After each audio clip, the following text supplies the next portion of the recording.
ओशो रजनीश, जो अपने क्रांतिकारी विचारों और आध्यात्मिक दृष्टिकोण के लिए प्रसिद्ध थे, उन्होंने पारंपरिक धार्मिक मान्यताओं को चुनौती दी और ईश्वर की एक नई व्याख्या प्रस्तुत की। उनके अनुसार ईश्वर कोई व्यक्ति या सत्ता नहीं, बल्कि एक अनुभव है जिसे केवल गहन ध्यान और आत्मज्ञान के माध्यम से जाना जा सकता है। उन्होंने ईश्वर को किसी विशिष्ट रूप या नाम में बांधने के बजाय उसे शुद्ध अस्तित्व, चेतना और आनंद के रूप में देखा। ईश्वर एक विश्वास नहीं, बल्कि अनुभव है। ओशो के अनुसार ईश्वर को मानने या न मानने का प्रश्न ही व्यर्थ है, क्योंकि ईश्वर कोई विचार या धारणा नहीं है जिसे तर्क वितर्क से समझा जा सके।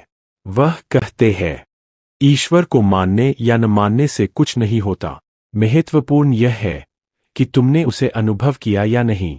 उनका मानना था कि धार्मिक ग्रंथों में वर्णित ईश्वर केवल एक मानसिक अवधारणा है जिसे समाज ने सदियों से अपनी सुविधानुसार परिभाषित किया है, लेकिन वास्तविक ईश्वर किसी विशेष धर्म, ग्रंथ या मूर्ति में नहीं, बल्कि स्वयं के भीतर है।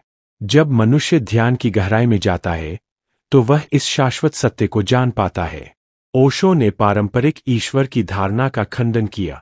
उन्होंने कहा कि जो लोग ईश्वर को एक व्यक्ति के रूप में पूजते हैं, वे केवल एक मानसिक कल्पना कर रहे हैं।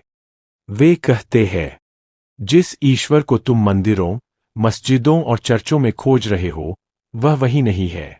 वह तुम्हारी चेतना की गहराइयों में छिपा है। ओशो के अनुसार ईश्वर कोई सर्वशक्तिमान व्यक्ति नहीं, बल्कि एक ऊर्जा, एक अस्तित्व की स्थिति है। जब हम ध्यान और प्रेम में गहराई से उतरते हैं, तो हम इस ऊर्जा से जुड़ जाते हैं। ओशो ने कहा कि ईश्वर को पाने का एकमात्र मार्ग ध्यान है। ध्यान का अर्थ केवल आंखें बंद करके बैठना नहीं है, बल्कि अपनी पूर्ण चेतना को जागृत करना और हर क्षण को संपूर्ण रूप से जीना है। जब मनुष्य ध्यान में लीन होता है, तो वह अपने अहंकार, ईगो को पार कर जाता है और अस्तित्व के साथ एकाकार हो जाता है। यही वास्तविक ईश्वर का अनुभव है। उन्होंने कहा, यदि तुम ईश्वर को खोजना चाहते हो, तो ध्यान में जा। ध्यान तुम्हें स्वयं के भीतर ले जाएगा और वहीं ईश्वर का वास है। ओशो के अनुसार प्रेम ईश्वर की सबसे बड़ी अभिव्यक्ति है, लेकिन यह प्रेम किसी व्यक्ति के प्रति आसक्ति नहीं, बल्कि शुद्ध, अहंकार विहीन प्रेम है। उन्होंने कहा, ईश्वर को बाहर मत खोजो, प्रेम में डूबो, वह वही मिलेगा। प्रेम और ईश्वर एक ही है। उनका मानना था कि जब मनुष्य प्रेम में पूरी तरह लीन हो जाता है, तो वह ईश्वर को अनुभव कर सकता है। ओशो ने यह भी बताया कि कैसे धर्मों ने ईश्वर की अवधारणा का शोषण किया है। उन्होंने कहा कि लोगों को डराकर, उन्हें ईश्वर की झूठी अवधारणा में उलझाकर धर्मगुरुओं ने उन्हें नियंत्रित किया है। उन्होंने स्पष्ट रूप से कहा, धर्म ने ईश्वर को एक व्यापार बना दिया है। यह तुम्हें डराकर तुम्हारे हृदय से ईश्वर को दूर करता है। उन्होंने लोगों को पारंपरिक धार्मिक मान्यताओं से मुक्त होकर अपने भीतर झांकने और स्वयं की खोज करने की सलाह दी। नास्तिकता और आस्तिकता से परे।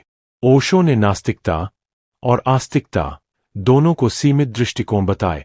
उन्होंने कहा कि ईश्वर को न मानना उतना ही मूर्खता है जितना उसे बिना अनुभव किए मान लेना। उनका कहना था, मैं न आस्तिक हूं न नास्तिक, मैं केवल सत्य के पक्ष में हूं। उन्होंने जोर देकर कहा कि ईश्वर को जानने के लिए किसी विश्वास की आवश्यकता नहीं, बल्कि प्रत्यक्ष अनुभव की जरूरत है। ओशो का ईश्वर के बारे में दृष्टिकोण पारंपरिक धार्मिक मान्यताओं से बिल्कुल अलग था। उनके अनुसार ईश्वर कोई व्यक्ति नहीं, बल्कि एक ऊर्जा, एक अनुभव, एक चेतना की अवस्था है। उन्होंने कहा कि ईश्वर को मंदिरों, मूर्तियों और ग्रंथों में खोजने की बजाय उसे ध्यान, प्रेम और जागरूकता के माध्यम से अपने भीतर खोजना चाहिए।